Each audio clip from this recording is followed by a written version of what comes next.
మీరు యెషయా గ్రంథంలో మీరు గమనించినట్లయితే 5వ అధ్యాయంలో మొదటి 2 వచనములు, తదుపరి 6వ వచనములు. దీనిలో వెళ్ళడానికి ముందు ఇది వ్రాయబడినటువంటి కార్యము నా యెహోవా మనస్సునందు ఉండేటువంటి బాధలు అక్కడ ఆయన వ్రాస్తున్నాడు.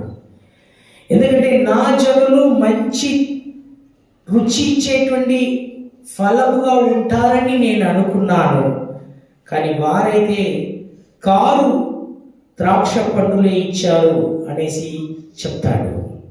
ఆ విషయంలోనికి మనం వెళ్దాం. నా ప్రియుని కూర్చి పాడేదను వినుడి, అతని ద్రాక్ష తోటను బట్టి నాకు ఇష్టుడైన వాడిని కూర్చి పాడేదను వినుడి. సత్వ భూమి గల కొండ మీద నా ప్రియునికి ఒక ద్రాక్ష తోట ఉండను. ఆయన దాన్ని బాగుగా త్రొవ్వి రాళ్లను ఏరి అందులో శ్రేష్టమైన ద్రాక్ష తీగలను నాటించెను.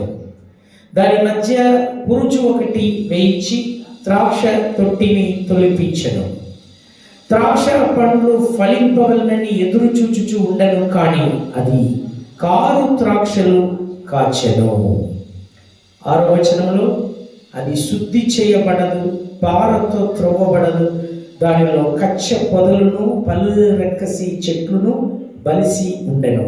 దాని మీద వర్షింపవలదని మేఘములకు ఆజ్ఞాపించెదను. ప్రియమైనటువంటి దైవ సంగమా, ఒక ద్రాక్ష తోటను కూర్చి ఈ యెషయా గ్రంథకర్త ద్వారా దేవాది దేవుడు వ్రాస్తున్నాడు.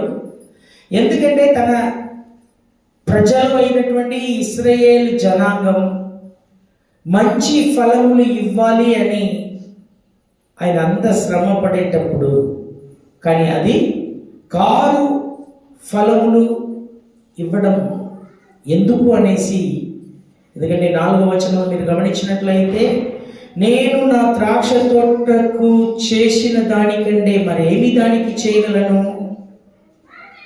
అది ద్రాక్ష పండ్లు కాయునని నేను కనిపెట్టుకొంటిని, అది కారు ద్రాక్షలు కాయుటకు కారణమేమి? దేవుడు ఎలాగ అడుగుచున్నాడో దయచేసి గమనించండి. నా ద్రాక్ష తోటకు చేసిన దానికంటే మరి ఏమి దానికి చేయగలను అనగా, ఇంతవరకు నేను దానికి చేసినటువంటి కార్యము కంటే నేను ఇంకా ఏం చేయగలను? ఎంత కావాలనో నేను చేసి ఉన్నాను. మన జీవితంలో కూడా మనం మునుపటి స్థితిని ఒక్కసారిగా పరిశీలన చేసినప్పుడు, ఇప్పుడు ఉండేటువంటి పరిస్థితిని గమనించినట్లయితే, నా దేవుని యొక్క గుణగణాలు, ఆయన ఎంత మంచిది చేసి ఉన్నాడు, ఎంత మేలు చేసి ఉన్నాడు అనేది మనం గ్రహించగలము. కావున మనమందరూ కూడా ఈ ఉదయమున ఒక మంచి ద్రాక్ష వల్లి వలె ఉండాలి అని మనం గమనించాలి. అయితే దీనిలో పోవడానికి ముందుగా అక్కడ 7 కార్యములు ఈ గ్రంథకర్త వ్రాస్తున్నాడు. 7 కూడా క్రైస్తవ జీవితం అంటే ఏమిటి, క్రైస్తవ జీవితంలో మనం పాటించవలసినటువంటి ఆ యొక్క కార్యములు తేట తెల్లగా వ్రాయబడి ఉండడం గమనించగలము. నంబర్ 1, ఎక్కడ ఆ యొక్క ద్రాక్ష తోటను నాటుతున్నాడని మీరు గమనించినట్లయితే, సత్వ భూమి గల కొండ మీద. రెండవదిగా అక్కడ మనం గమనిస్తున్నాము, దానికి నేను కంచె వేసేదను. మూడవదిగా మనం గమనించగలము, అక్కడ ఉండేటువంటి రాళ్లను ఆయన ఏరుచు ఉన్నాడు. నాలుగవదిగా శ్రేష్టమైన ద్రాక్ష తీగలను నాటెను. ఐదవదిగా మధ్యలో ఒక బురుజు ఒకటి వేయిస్తూ ఉన్నాడు. ఆరవదిగా ద్రాక్ష తొట్టిని తొలిపిస్తూ ఉన్నాడు. ఏడవదిగా దాన్ని శుద్ధి చేయించున్నాడు, అనగా కొమ్మను నరుకుచు ఉన్నాడు. ఇవన్నీ ఎందుకు చేస్తున్నాడంటే, మనం ప్రయోజనకరమైనటువంటి రీతిలో ఆయన చేతిలో వాడబడడానికి. కావునటువంటి ప్రియ దైవ సంగమా, ఇక్కడ ఉండేటువంటి ఆ యొక్క 7 కార్యములు మనము ధ్యానించడం వీలు కాదు. అందులో మరి మొట్టమొదట మనం గమనించవలసినటువంటి విషయం ఏంటంటే, సత్తువ భూమి గల కొండ మీద. అనగా క్రైస్తవ జీవితం అనున్నది సమతలమైనటువంటి లేకపోతే సమానమైనటువంటి భూమి మీద ప్రయాణం చేసేటువంటి ప్రయాణం కాదు. మనమందరూ కూడా బండ్లు కలిగి ఉన్నాము, వాహనములు కలిగి ఉన్నాము. మీరు ప్రయాణం చేసేటువంటి సమయమున చక్కనటువంటి రోడ్డుగా ఉన్నదనుకోండి, సమానమైనటువంటి రోడ్డుగా ఉన్నదనుకోండి, చాలా సుఖముగా ఉంటుంది, మనసులో మనం సంతోషిస్తాం. కానీ కొంత ఆ యొక్క ఎగుడు దిగులు కానీ, పళ్ళములు కానీ, అలాగే గుంతలు కానీ, ఇలాగా ఈ వర్షకాలంలో ఏమవుతుందంటే రాళ్ళన్నీ కూడా పైకి లేచి అవన్నీ కూడా మరి అసాధారణంగా మారగలదు. సమతలముగా ఉండేటువంటిది అది ఎగుడు దిగుడుగా గాను మనక పల్లములు ఉండగలదు. అలాంటి స్థితిగత వచ్చినప్పుడు మనం చాలా అంటే మనలో మనమే నొచ్చుకుంటాం అన్నమాట, ఎందుకు ఇలాగ ఉన్నదనేసి, లేకపోతే మనం ఇష్టపడం. అలాగే క్రైస్తవ జీవితం అనేది ఎత్తైనటువంటి కొండ మీద ఎక్కేటువంటి అనుభవం. ఎక్కడం అనేది అంత ఈజీ కాదు. అది నాలో ఏం చేస్తారంట అంటే ద్రాక్ష ఆ యొక్క మొక్కలు దాన్ని వారు ఎత్తైనటువంటి కొండ మీద దాన్ని తీసుకొని వెళ్తారు. ఎందుకు ఎత్తైనటువంటి కొండ మీద తీసుకొని వెళ్తారంటే క్రింద భూమిలో మీకు శీతోష్ణం లేకపోతే వాతావరణం లేకపోతే అట్మాస్ఫియర్ అన్నది ఒకే రీతిగానే ఉండగలదు. కానీ ఒక ఎత్తైనటువంటి చోట్ల వెళ్ళేటప్పుడు మీరు కొండ ప్రదేశంలోకి వెళ్ళినట్లయితే అక్కడ అధీనమైనటువంటి మంచు కురుస్తుంది రాత్రి కాలం, పగలు పూట మరి ఎక్కువగా ఎండ కొడుతుంది. ఇలాగే ఇశ్రాయేల్ దేశంలో కూడా పగలు పూట మరి మంచు అనేది అనగా ఎండ అనేది కొడుతుండగా, వేడి ఎక్కువగా ఉండగా, రాత్రి పూట మరి ఎక్కువగా మంచు కురవడం అన్నది జరుగుతూ ఉంటుంది. ఇప్పుడు గమనించండి, ఈ మొక్కలను అంటే కింద నుంచి తీసుకువెళ్ళడం అన్నది గమనించండి, అది చాలా కష్టతరమైనటువంటి కార్యం. ఎందుకంటే కొంచెం కాదు, ఎంతో పేద అంటే ఆ యొక్క మొక్కలను వారు కట్టగా కట్టుకుంటూ దాన్ని మోసుకొని వెళ్ళడం. మళ్ళా చెప్తున్నాను, సమానమైనటువంటి భూమిలో మోసుకొని వెళ్ళడం వేరు, ఎత్తైనటువంటి కొండ మీద మోసుకొని వెళ్ళడం వేరు. అలాగ మోసుకొని వెళ్తారు. వెళ్ళిన తరువాత ఆ యొక్క అంటే వాతావరణంలో ఏది నిలబడగలదో, సహజంగా మనందరం కూడా తోటను చూస్తూ ఉంటాం, నర్సరీ మన ఇంట్లో పెట్టుకొని ఉంటాం. ఒక చిన్న మొక్కను మనం తీసినా కూడా ఫస్ట్ థింగ్ ఏం చేస్తాం, ఆ వేరు అంటే మట్టిలో ఉండేటువంటి రీతిలోనే తీసుకుని వెళ్తాం. కొంచెం దాన్ని అంటే వేరు మట్టిలో ఉండకుండా ఉండేది అనుకోండి, మామూలుగా ఏమైపోతుంది, వాడిపోగలదు. అలాగే వారు కూడా ఏం చేస్తారు, ఆ యొక్క వేరు మట్టిలో ఉండేటువంటి రీతిలోనే తీసుకొని వెళ్తారు. కానీ పరిస్థితులు లేకపోతే అక్కడ వాతావరణం అన్నది మారినప్పుడు అది ఏం చేస్తుంది అంటే వాడిపోగలదు. అందుచేతనే ఆయన ఏం చేస్తాడంట, ఆయన మంచి అనగా ద్రాక్ష తీగలను అనగా 2వ వచనంలో శ్రేష్టమైన ద్రాక్ష తీగలను వ్రాయబడి ఉన్నది. అంటే అర్థం ఏంటి, కొండ ప్రదేశములకు వెళ్ళేటప్పుడు వాతావరణం మార్పిడి కలిగినప్పుడు ఆ వాతావరణమునకు తట్టుకోలేనటువంటి పరిస్థితులు అది వాడిపోగలదు. ఇది దేన్ని సూచిస్తున్నది? క్రైస్తవ జీవితం అన్నది సమతలమైనటువంటి జీవితం కాదు, సమానమైనటువంటి భూమిలో ప్రయాణం చేసేటువంటి ప్రయాణం వంటిది కాదు. ఒక కొండ మీద ఎక్కేటువంటి, లేకపోతే ఎత్తైనటువంటి స్థలంలో ఎక్కేటువంటి, లేకపోతే నా ప్రియమైనటువంటి దైవ సంగమా ప్రయాసముతోనూ శోధనలతోనూ వెళ్ళేటువంటి జీవితమే క్రైస్తవ జీవితం. ఆ పరిస్థితులు మారినప్పుడు మనము ఆత్మీయ జీవితంలో ఏ రీతిగా ఉంటాము ఏ రీతిగా మనం ఉంటాము అన్నదే మనకు ఇక్కడ తెలియచేయబడుతున్నది అన్నమాట. అయితే బైబిల్ గ్రంథంను గమనించినట్లయితే ఎత్తైన కొండ అన్నది, లేకపోతే క్రైస్తవ అనగా బైబిల్ గ్రంథమేమి దేన్ని ప్రాముఖ్యత ఇస్తుందో తెలుసా అండి? కొండల తట్టు నా కన్నులు ఎత్తుచున్నాను, నాకు సహాయం ఎక్కడి నుండి వచ్చును, భూమి ఆకాశమును సృష్టించిన యెహోవా యొద్ద నుండే వచ్చును. ప్రియమైనటువంటి దేవ సంగమా, క్రైస్తవ జీవితం అనున్నదే కొండల వైపు మన కన్నులు ఎత్తవలసినటువంటి స్థితి కలదు. యెహోవా వైపు మనం కన్నులు ఎత్తవలసినటువంటి వారుగా ఉన్నాం. కావున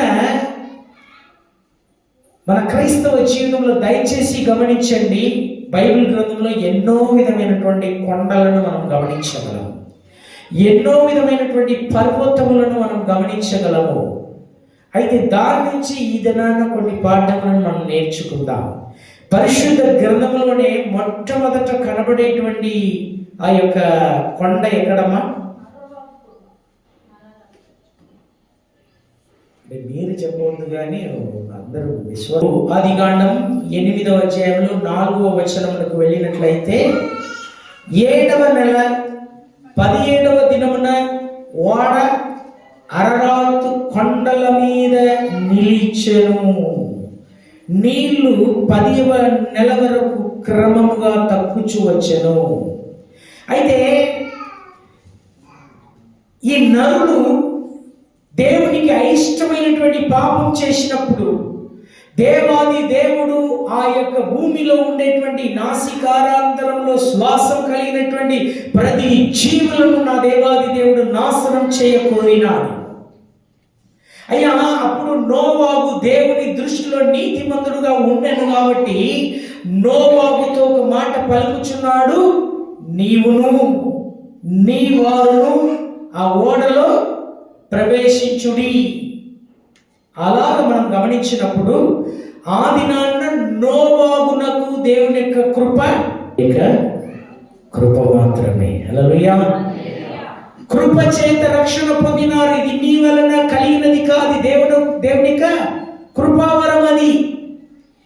కానీ అందరిలో దేవుడు తన యొక్క కృపను చూపించకుండా ఎందుకు నోవాహులో మాత్రం ఆ కృపను ఇచ్చినాడు? హలో, ఎందుకంటే నోవాహునకు ముందుగా దేవాది దేవుడు అక్కడ ఒక మనిషిని పెడతాడు. నోవాహు ముందుగా అక్కడ ఒక మనిషిని పెడతాడు. ఆయన పేరు ఏంటి? ఎవరికైనా తెలుసా? హానోకు. ఎవరండి? హానోకు. హానోకు 365 సంవత్సరం ఈ లోకంలో జీవించినాడు. కానీ దేవునితో సంచరించినటువంటి ఒక వ్యక్తి. ఆయన్ను కూర్చి విశ్వాస వీరుల పట్టికలో 2వ స్థానం వహిస్తాడు హానోకు. ఎందుకో తెలుసా? కుమారులను కుమార్తెలను కనెను అనేసి వ్రాయబడి ఉంటుంది. అంటే అర్థం ఏంటి? కుటుంబ జీవితం అనున్నది, లేకపోతే ఈ లోకంలో జీవించేటువంటి జీవితం అనున్నది దేవునితో సంచరించనీయకుండా ఏదో విధమైనటువంటి ఆటంకములను కలుగ చేసేటువంటి రీతిలో ఉండగలదు.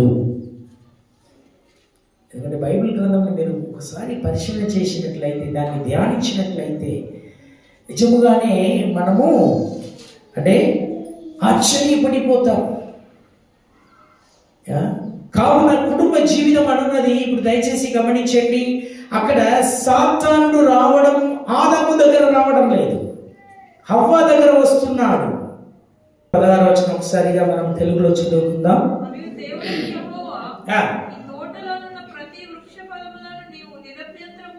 ఎవరు? మీరు అన్నాడా? నీవు అన్నాడా? నీవు అభ్యంతరంగా తినవచ్చును, అయితే మంచి చెడ్డలు తెలివినిచ్చు వృక్ష ఫలములను తినవద్దు, నీవు వాటిని తిను దినమున నిశ్చయముగా చచ్చేదమని నరునికి ఆజ్ఞాపించెను. మీరు వాటిని తిను దినమున నిశ్చయంగా చచ్చేదరని చెప్పలేదు. అంటే కుటుంబమును దేవాది దేవుడు ఎంత అంటే శ్రేష్టమైనటువంటి రీతిలో గమనిస్తున్నాడు తెచ్చేది. ఎందుకంటే ఆదాముతో మాట్లాడుతున్నాడు. ఎందుకంటే అప్పటికి ఎవరు లేరు, సృష్టింపబడలేదు. అందుచేత మనం ఈజీగా చెప్పవచ్చు, మేం పడలేదు మీరే పడ్డారనేసి. అవునా? చెప్పగలమా? చెప్పలేదు. ఎందుకంటే ఆదాము నందు ఎవరున్నారు చెప్పండి? అవ్వ ఉంది. ప్రక్కట ఎవరికైనా తీస్తున్నాడు కనుక అక్కడ కుటుంబం అనున్నది ఆ యొక్క శ్రేష్టతను అక్కడ మనం గమనించగలం. ఇప్పుడు అందరూ కూడా రావద్దాం. ఇప్పుడు హానోకు కుమారులను కుమార్తెలను కనను, కానీ దేవునితో సంచరిస్తున్నాడు. ఈ యొక్క విషయము నోవాహునకు తెలుసు.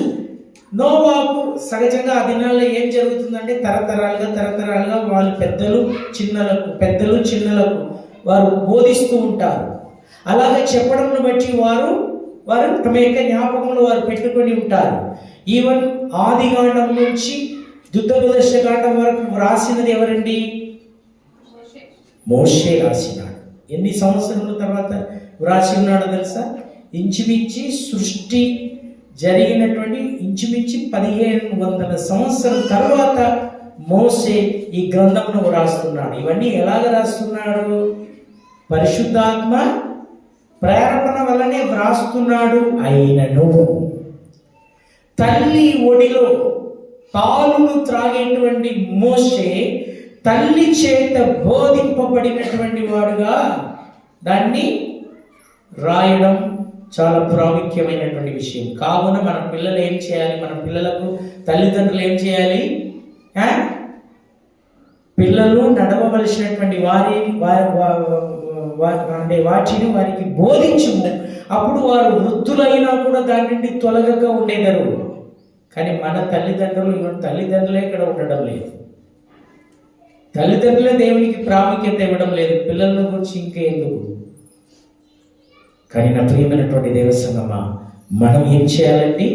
మన పిల్లలకు బోధించాలి. పిల్లలను నడవవలసినటువంటి మార్గంలో వారిని నడిపించాలి. ఇప్పుడు దయచేసి గమనించండి. కావున ఈ హానోకు విషయము నోవాహునకు తెలుసు కాబట్టి దేవుణ్ణి కూర్చున్నటువంటి భయము, అందుచేతనే తన తరములలో ఆయన నిందారహితుడుగా ఉండెను. హలో, ఈ తరములు ఏమైనను కానీ నేను నిందారహితంగా దేవునికి ఎదుట పరిశుద్ధంగా జీవించగలను అనబడినటువంటి రీతిలో మనం ఉండాలి. ఇప్పుడు అందరూ కూడా దయచేసి గమనించండి. అయితే అందరూ అనగా నోవాహు కుటుంబం, ఇంకొకటి ఏంటి? వాడ అన్నది అందరికి తెరవబడినటువంటి గుమ్మముగా ఉండెను. అలాగే ఈ దినంలో క్రైస్తవ్యం అన్నది ప్రభు అయినటువంటి యేసుక్రీస్తు ఏమన్నాడు? నేనే ద్వారమై ఉన్నానన్నాడు. ఆయన ఎవరమ్మా? ద్వారం. అది కూడా మూయబడినటువంటి ద్వారం కాదు. మూయబడినటువంటి ద్వారంగా ఉండినట్లయితే నా ప్రియమైనటువంటి దైవ సంగమా, ఒకవేళ లోపల ప్రవేశించడం ఖచ్చితంగా వీలు కాదు. కానీ ఆయన తెరవబడినటువంటి ద్వారముగా ఉన్నాడు.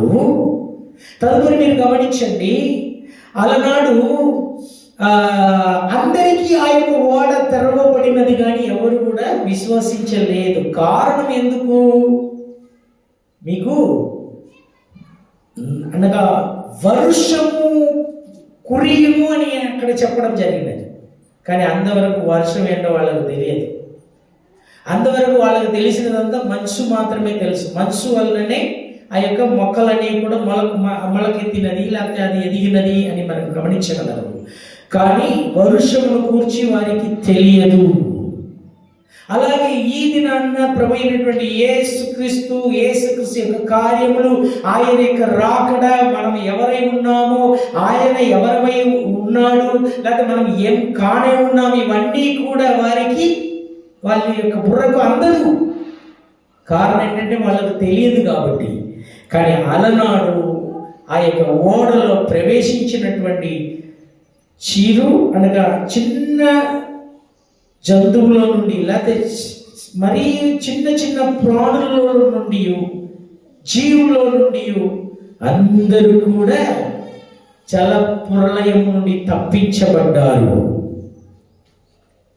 మీరును నేనును నా ప్రభు అయినటువంటి యేసుక్రీస్తు అనబడినటువంటి ఓడలోనికి మనం ప్రవేశించి ఉన్నాము కాబట్టి రాబోయేటువంటి అగ్ని గుండంలో నుంచి మనము తప్పించబడతాము. ఇప్పుడు గమనించండి, అరరాత్ అనబడినటువంటి ఓడ, లేకపోతే అరరాత్ కొండ మీద ఉండేటువంటి ఓడ మనకు ఒక కార్యం నేర్పిస్తున్నది. మీరు రాబోయేటువంటి దేవుని ఉగ్రతల నుండి తప్పించబడి ఉన్నారు అని సూచించడానికే ఈ యొక్క అరరాత్ మనకు ఒక కార్యమును నేర్పిస్తున్నది. ఇప్పుడు రెండవదిగా అరరాత్ నంబర్ 1, నంబర్ 2 మోరియా. ఏంటండి? మోరియా కొండ. అది ఎవరు ఒక కార్యము? నేను అన్ని క్లుప్తంగానే చెప్తాను. అబ్రహాము 99వ సంవత్సరం లేకపోతే 100వ సంవత్సరంలో పొందినటువంటి కుమారుని తీసుకొని వెళ్ళి నేను చూపించి దేశమునకు, అనగా నేను చూపించి స్థలమునకు, నేను చూపించి ఆ కొండల ఎద్దుకు వెళ్ళమని చెప్పినాడు. ఆదికాండం 22:1. ఇప్పుడు ఎందుకు కొండ మీద వెళ్ళమంటున్నాడు? నేను చూపించి ఆ యొక్క కొండలలో ఒకటి మీద నీ కుమారుని, అనగా నీవు ప్రేమించేటువంటి ఈసాకును బలిగా అర్పించమని చెప్పినాడు. దగ్గర ఏమైనా అంటే బలి అర్పించమని చెప్పవచ్చు కదా, లేకపోతే ఏదైనా ఊరు ప్రాంతంలో ఆ బలిని అర్పించమని చెప్పవచ్చు కదా. ఎందుకు ఆ యొక్క కొండల్లో ఒకదాని మీద నీ కుమారుని బలిగా అర్పించమని చెప్పడం జరిగినది? ఖచ్చితంగా ఏం జరుగుతుందో తెలుసా అండి? 3 దినములు వారు ప్రయాణం చేస్తున్నారు. 3వ దినమున ఆయన తన కన్నులెత్తినప్పుడు దేవుడు చూపించినటువంటి ఆ యొక్క పర్వతం కనబడుచున్నది. ఆ పర్వతములలో, ఆ కొండలలో ఒక దాని మీద అక్కడ బలిగా అర్పించడం జరుగుతూ ఉన్నది. ఇప్పుడు ఆ కొండ మీద వెళ్ళకుండా, లేకపోతే దేవుడు చూపించినటువంటి ఆ పర్వతంలో వెళ్ళకుండా, ఒకవేళ దగ్గర ఉండేటువంటి ఏ ప్రదేశంలోనైనాను ఆ యొక్క బలి అర్పించడం జరిగి ఉందనుకోండి, లేకపోతే బలి అర్పించడానికి ప్రయత్నం చేస్తున్నారనుకోండి, ఏం జరుగుతుంది? ఖచ్చితంగా సారాయికి, లేకపోతే సారాయిని కూర్చున్నటువంటి విషయం కానీ, లేకపోతే అబ్రహాము కూర్చున్నటువంటి విషయం కానీ ఖచ్చితంగా అక్కడ ఉండేటువంటి అందరికీ పరిచయం ఉంటూ ఉంటుంది. కారణం ఎందుకు తెలుసా? 100వ సంవత్సరంలో సారాయి విషయంలో గమనించినట్లయితే స్త్రీల ధర్మమే ఆగిపోయింది. కుమారుడు లేకపోతే పిల్లలు పుట్టడం అనేది అసాధ్యం. పిల్లలు పుట్టడం అనేది జరగదు. కావున 100వ సంవత్సరంలో ఒక కుమారుని కంటున్నారంటే, ఈ యొక్క వృద్ధాప్యంలో కని ఉన్నారంటే అందరికీ తెలిసి ఉంటుంది. ఇప్పుడు అబ్రహాము ఈ విషయం చేయడానికి వెళ్తున్నాడు. అలాగ ఒకవేళ ప్రయత్నం చేస్తున్నాడు అనుకోండి, ఖచ్చితంగా ఏం చేస్తారు? సారాయి అమ్మకి మాట వినవస్తుంది, తెలియవస్తుంది. సారాయి అమ్మ వదులుకుంటుందా? ఎబ్రీ పత్రికలో రాస్తాడు ఆయన, ఏ యొక్క శరీర ఆలోచన పొందలేదు. దేవుడు చెప్పగానే అబ్రహాము వెంటనే లోబడి తన ఏకైక కుమారుని, దాన్ని ప్రేమించేటువంటి ఈసాకును బలిగా అర్పించినట్లు రాయబడి ఉండగా, నా ప్రియమైనటువంటి దైవ సంగమా, కొండ మీద ఎక్కి, లేకపోతే దేవుడు చూపించినటువంటి పర్వతములలో ఒక్క దాని మీద ఆయన బలిగా అర్పించడానికి వెళ్ళడం ఎందుకో తెలుసా? ఈవెన్ ఒక మాటలు చెప్పాలంటే, ఈయన బలిపీఠం కడుతున్నాడు, తన ఒకే కుమారుని బంధిస్తున్నాడు, అనగా కాళ్ళు చేతులు కడుతున్నాడు. అక్కడ ఉండేటువంటి వారు చూస్తూ ఉంటారా? ఒకవేళ జనాల ముంగట ఈ యొక్క కార్యం జరుగుతుంది అనుకోండి, దగ్గర ఉండేటువంటి వారు చూస్తూ ఊరుకుంటారా? చెప్పండి. అబ్రహామునకు అడ్డగిస్తారు. అబ్రహామును ఖచ్చితంగా చెయ్యనీయరు. ఖచ్చితంగా ఏమయ్యా, నీకు పిచ్చి పట్టిందా? ఆఖరి కాలంలో వృద్ధాప్యంలో దేవుడు నీకు ఒక కుమారుని ఇచ్చి ఉండగా నీవు అతన్ని ఏం చేయడానికి పోతున్నావు అనేసి అడ్డగించి ఉంటారు. ఈవెన్ అందుచేతనే పని వాళ్ళను కూడా అక్కడ దేవుడు రానియలేదు.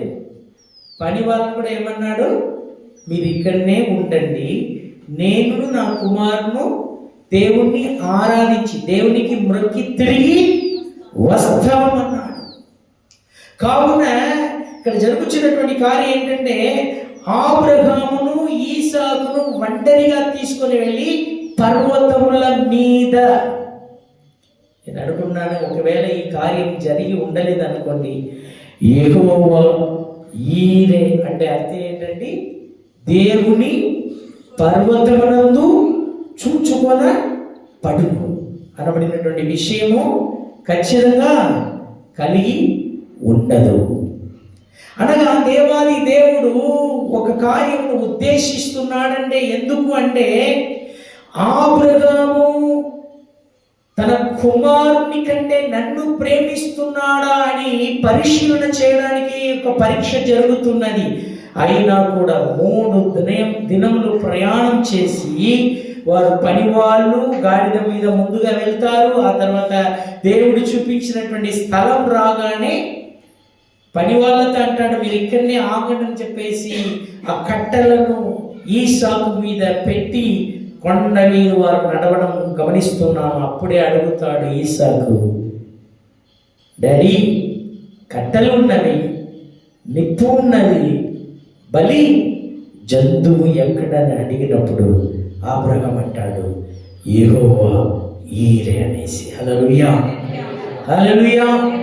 కావున ప్రియమైనటువంటి దైవ సంగమా, దయచేసి గమనించండి, అరరాతు కొండ మీద ఓడ మనల్ని ఎలాగా సురక్షితంగా కాచి కాపాడుతున్నదో, రాబోయేటువంటి అగ్ని గుండం నుంచి మనం రక్షిస్తున్నదో, అలాగే నా ప్రభు అయినటువంటి యెహోవా దేవుడు ఏం చేస్తున్నాడో తెలుసామా, నన్ను నీవు 100కి 100 ప్రేమించాలి, నీకు 100కి 100 నాకు లోబడాలి.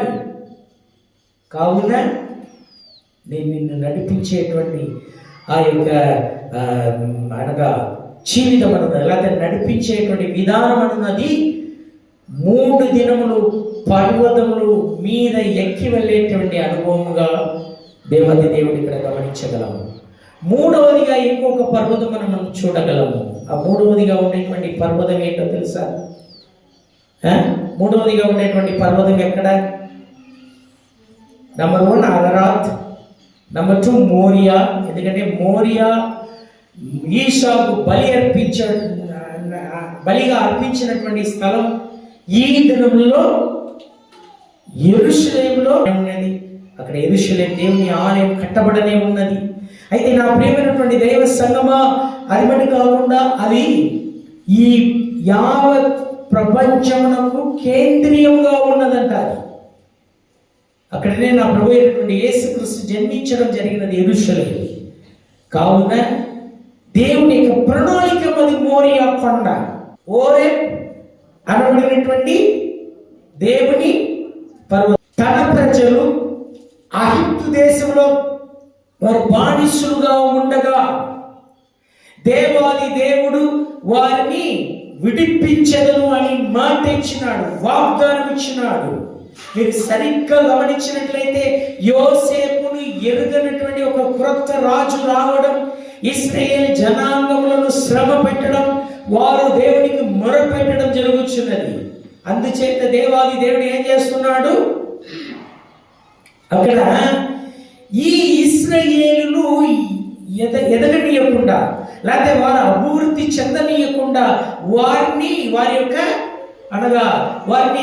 కటముట్టించాలి, వారిని హతమార్చాలి, వారిని పరిమితంలో పెట్టాలనేసి ఫరో ఏం చేస్తున్నాడు, ప్రతి మగ పిల్లలను చంపాలనేసి అక్కడ ఉండేటువంటి మంత్రస్థానాలకు ఫరో ఆజ్ఞ ఇచ్చాడు. కానీ ఆ మంత్రస్థానాలు ఏం చేస్తున్నారో తెలుసా? ఇశ్రాయేల్లో ఉండేటువంటి లేదా యూద స్త్రీలందరూ కూడా చాలా అంటే శక్తివంతులు, చాలా బలవంతులు. మేము వెళ్ళడానికి ముందుగానే అక్కడ ఏం జరుగుతుంది? కాన్పు జరిగిపోతున్నది, పిల్లలు జన్మం అయిపోతున్నది అనేసి అంటారు. కానీ దేవునికి మాటలు గమనిస్తున్నాము, వారు దేవునికి భయపడ్డారు కాబట్టి, వారు ఏ హాని చేయలేదు కాబట్టి దేవాది దేవుడు ఆ మందరసానులను వారి యొక్క కుటుంబమును దీవించినాడు. హల్లెలూయా, హల్లెలూయా. ఇప్పుడు దయచేసి గమనించండి నా ప్రియమైనటువంటి దేవ సంగమా, అక్కడ మోషే అనబడినటువంటి ఒక రక్షకుడు జన్మించవలసినది దేవుని యొక్క చిత్తం. ఇక్కడ మనం చూస్తున్నాము, లేవీయుల్లో ఒకడు, లేవి కుమార్తెలో ఒకతని పెళ్లి చేసుకున్నప్పుడు మోషే అక్కడ జన్మం ఎత్తుచున్నాడు. జన్మైన తర్వాత 40 సంవత్సరమైన ఐగుప్తు దేశంలో అన్ని విద్యలను నేర్చుకొనిచున్నాడు, అన్ని నేర్పును పొందుచున్నాడు, సమస్తమునందు ప్రవీణుడుగా మారుచున్నాడు మోషే. అలాగ మారిన తరువాత ఇప్పుడు మోషే ఇప్పుడు ఎక్కడ వెళుతున్నాడు? మరల 40 సంవత్సరము తన మామ ఇంటి అయినటువంటి, లేకపోతే ఎత్రో అనబడినటువంటి యాజకుడు ఇంటికి వెళ్ళవలసినటువంటి పరిస్థితి కలిగినది. 40 సంవత్సరం ఎగిప్తులో ఉన్నాడు. 40 సంవత్సరం దేన్ని కాస్తున్నాడమ్మా?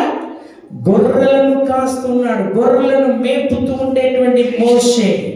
ఇలాంటి పరిస్థితుల్లో ఆ దినమున ఏం జరుగుతుంది? మోషే గొర్రెలను మేపుకుంటూ ఓరే అనబడినటువంటి దేవుని పర్వతమునందు వచ్చినప్పుడు అక్కడ ఏం జరుగుతున్నది? ముళ్ళ పొద కాలుచున్నది, కానీ పూర్తిగా ముళ్ళు కాలిపోలేదు. మోషే ఈ యొక్క అనగా దృశ్యమును చూడగానే వింతగా చూస్తున్నాడు, ఆశ్చర్యం పొందుచున్నాడు. ఇది ఏంటో సంగతిని చెప్పేసి చూడ్డానికి ముందుగా వెళ్తున్నాడు. అప్పుడు దేవుని స్వరం వస్తున్నది, మోషే నీ పాదరక్షలను తీసివేయము, ఎందుకంటే నీవు నిలువబడి ఉన్నది పరిశుద్ధమైనటువంటి స్థలం. ఇది ఎందుకు ఓరే పర్వతం నందు జరుగుతున్నది? ఎందుకు ఓరే అనబడినటువంటి దేవుని పర్వతం నందు ఈ యొక్క దృశ్యం జరుగుతున్నది? జనాలు సంచరించేటువంటి ఆ యొక్క స్థలంలో జరగకుండా దేవాది దేవుడు ఓరే పర్వతం నందు ఎందుకు ఈ యొక్క దృశ్యమును దేవాది దేవుడు చూపెడుతున్నాడు? నేను అనుకుంటున్నాను, మనుషులు సంచరించేటువంటి ఆ యొక్క ప్రదేశంలో ఈ యొక్క దృశ్యం జరుగుతుంది అనుకోండి, అయ్యో నిప్పు నిప్పు నిప్పు అని చెప్పేసి జనాలు ఏం చేస్తారు? నీళ్లు పోసి దాన్ని ఆర్పేసి ఉంటారు. ఖచ్చితంగా చేస్తారు. సడన్గా నిప్పు రగిలింది అనుకోండి, మనందరికీ బాగా తెలిసి బెంగళూరు వైపు వెళ్ళినటువంటి ఆ యొక్క బస్సు సడన్గా ఇలా రగులుకోవడం జరిగినది. ఎందరో ప్రాణాలను కోల్పోయినారు. ఆయన ఒక ఆయన ఏం చేసి ఉన్నాడు? రాళ్లతో అద్దంని పళ్ళకొట్టేసి అక్కడి నుంచి చాలా మందిని కాపాడడం జరిగినది. కావున నిప్పును చూడగానే మనము భయపడిపోతాం, దాన్ని ఆర్పడానికి ప్రయత్నం చేస్తాం. ప్రియమైనటువంటి దైవ సంఘము దయచేసి గమనించండి. కావున మోషేకు నేను అనగా అసాధారణమైనటువంటి కార్యమును చూపించి అతన్ని ఇప్పుడు నా పాత్రగా మలుచుకోవాలి. ఎందుకంటే మోషే ఇప్పుడు నాకు కావాలి. మోషే నేను ఇప్పుడు ఏర్పరిచినటువంటి సాధనముగా ఫరోకు దేవుడుగా మార్చనే ఉన్నాను. కానీ నా ప్రియమైనటువంటి దైవ సంఘమా, కానీ మోషే ఏం చేస్తాడు? విందైనటువంటి కార్యమును చూసి దేవుడు పిలిచినప్పుడు నా వల్ల కాదు, నేను కాను, ఎందుకంటే నేను నత్తివాడను, నేను నోరు బాంధ్యం కలిగిన వాడను అనేసి అంటుంటాడు. కానీ దేవుడు అంటాడు, నీవు నాకు కావాలి, నిన్ను నేను ఉపకరణముగా వాడుకుంటాననేసి మోషేను దేవాది దేవుడు వాడుకోవడానికి అక్కడ ఎంతగానో ప్రయత్నం చేస్తాడు. అక్కడ ముళ్ళ పొద కాలిపోతుంది, కానీ ముళ్ళు కాలిపోదు. దేన్ని సూచిస్తుంది? అగ్నితో అనబడినటువంటి నిప్పు. నా ప్రజలు ముళ్ళ పొద మీద ఉన్నారు, కానీ ఆ నిప్పు వారిని కాల్చడానికి ప్రయత్నం చేస్తుంది, కానీ వాళ్ళు ఎన్నడూ కాలిపోరు. ఎందుకంటే నేను వారి దేవుడై ఉన్నానని నా దేవాది దేవుడు మోషేతో మాట్లాడుతున్నాడు. కావున మూడవదిగా మనం గమనిస్తున్నటువంటి కార్యం ఓరే అనబడినటువంటి దేవుని పర్వతము. నాలుగవదిగా ఇంకొక పర్వతమును చూడగలం, అది సీనాయి పర్వతము. ఎందుకంటే సీనాయి పర్వతం దేన్ని సూచిస్తుందంటే 613 ఆజ్ఞలను, నియమములను, కట్టడలను నా ప్రజలకు ఇవ్వాలి. ఎందుకంటే నా ప్రజలు వారిని చక్కనైనటువంటి క్రమ ప్రకారముగా వారిని నడిపించాలన్నది దేవుని యొక్క చిత్తం. ఈ దేశంలో చట్టములు ఉన్నవి, నియమములు ఉన్నవి, రూల్స్ అండ్ రెగ్యులేషన్లు ఉన్నవి. దాన్ని పాటించవలసినది చాలా అవసరం. ఇప్పుడు నా చేతిలో ఒక 1000 cc బైక్ ఉన్నది అనుకోండి, ఉన్నది ఈ దినాల్లో కొన్ని ల్యాక్స్ అన్నమాట అది. ఇప్పుడు మన రోడ్లు మనం వెళ్తున్నాము, నా చేతిలో ఇప్పుడు 1000 cc బైక్ ఉన్నది. నేనేం చేస్తాను? నేను లెఫ్ట్ రోడ్లో వెళ్ళకుండా దేనిలో వెళ్తాను? రైట్ రోడ్లో వెళ్తే వెళ్ళగలమా? వెళ్ళలేదు. వెళ్ళడం కాదు, ఫస్ట్ థింగ్ అక్కడ రూల్స్ ఒప్పుకోదు, ట్రాఫిక్ పోలీసు ఉంటే పట్టుకుంటాడు. ఒకవేళ వెళ్ళాలన్నా కూడా వెళ్ళేటువంటి వాడికి ప్రమాదం, ఎదురుగా వచ్చే వాళ్ళకు ప్రమాదం కలదు.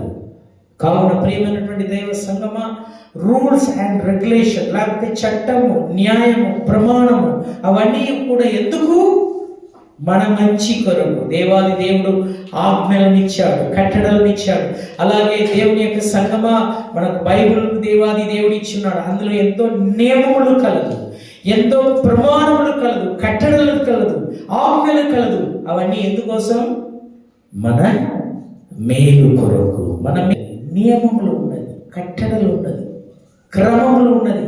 దాన్ని పాటించవలసినటువంటి వారుగా ఉన్నాము. కావున నా పిల్లమైనటువంటి దైవ సంగమా, దేవాది దేవుడు ఇచ్చేటువంటి ఆ యొక్క కట్టడలు కానీ ఆజ్ఞలు కానీ అది మన యొక్క మేలు కొరకు. తదుపరి 2 పర్వతం మాత్రం చూసి నేను ముగించేదను. ఆ తర్వాత వచ్చేది ఏ పర్వతమో తెలుసమ్మా? కర్మేల్ అనబడినటువంటి పర్వతం. కర్మేల్ అనబడినటువంటి పర్వతం, ఎలియా ఒంటరి మనుష్యుడుగా ఉన్నాడు, ఒక్కడే ఉన్నాడు.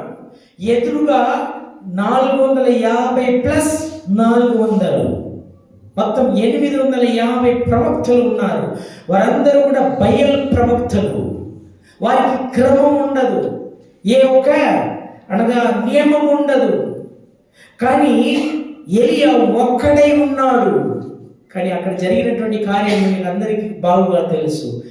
బయల్ దేవుడు కాదు, యెహోవా దేవుడే దేవుడని నిరూపించడానికి ఎలియా సాహసముతో అనగా ధైర్యవంతుడుగా నిలబడ్డాడు. అక్కడ జయము పొందినాడు. కానీ అక్కడ దాగి ఉండేటువంటి సత్యమును గమనించండి.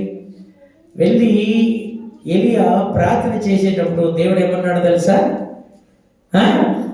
నీవు ఒక్కడవై ఉన్నావని అనుకో మాకు, ఇంకా బయల్ దేవతలకు మ్రొక్కనటువంటి 7,000 మందిని నేను ఉంచి ఉన్నాను. కావున మన జీవితంలో చాలాసార్లు అనుకుంటాం, నేను ఒక్కడై ఉన్నాను, నేను ఒంటరి వాడనై ఉన్నాను, నాకు తోడు ఎవరు లేదు, నాకు సహాయం చేయవారు ఎవరు లేదు, నా అనువారు ఎవరు లేరని మనం భయపడుతున్నామా? నా ప్రియమైనటువంటి దైవ సంగమా, దేవాది దేవుడు మన కొరకు తన ప్రజలను ఉంచి ఉన్నాడు. లేకపోతే దేవదూతలే మనల్ని కాచి కాపాడుతున్నాడు. మన పాదములకు రాయి తగులకుంటున్నట్లు వారు మనల్ని ఎత్తి పట్టుకునేటువంటి వారుగా ఉన్నారు. అది మనం కాకుండా ఇశ్రాయేలును కాపాడు దేవుడు కునుకడు, నిద్రపోడు. కావున కర్మేల్ పర్వతం మనకు నేర్పిస్తున్నటువంటి కార్యం ఏంటంటే యెహోవా దేవుడే దేవుడు. అది మనకు కాకుండా దేవాది దేవుడు మనకు తోడుగా నీడగా ఉన్నాడు. ఆఖరిగా మనం గమనించగలము కలువరి కొండ. ఆ కలువరి కొండలో నా ప్రభువు అయినటువంటి యేసుక్రీస్తు కార్చినటువంటి రక్తం కలదు. ఆ రక్తం ద్వారా మనకు విమోచన కలదు, కనికరం కలదు, క్షమాపణ కలదు. కావున నా ప్రియమైనటువంటి దేవ సంగమా, విశేషంగా కొండల వైపు నా కన్నులెత్తుచున్నాను. సహాయం ఎక్కడి నుండి వచ్చును? భూమి ఆకాశంను సృష్టించిన దేవుని యొద్ద నుండి వచ్చును. కావున సత్తువైన కొండ మీద మనల్ని నిలబెట్టాలని, లేకపోతే మనల్ని స్థిరపరచాలని కోరుతున్నాడు. మనందరికీ బాగా తెలుసు, బండైనటువంటి క్రీస్తు మీద మన పునాదులు కలిగి ఉన్నాం. ఎస్. కావున ఎటువంటి వరద వచ్చినా, ఎటువంటి పెను తుఫాను వచ్చినా, ఎటువంటి పెను గాలి వచ్చినా కూడా అది ఎన్నడూ కూడా కూలిపోదు. కావున మన పునాది ఎవరి మీద మనం కలిగి ఉన్నాం? బండైనటువంటి క్రీస్తు మీద.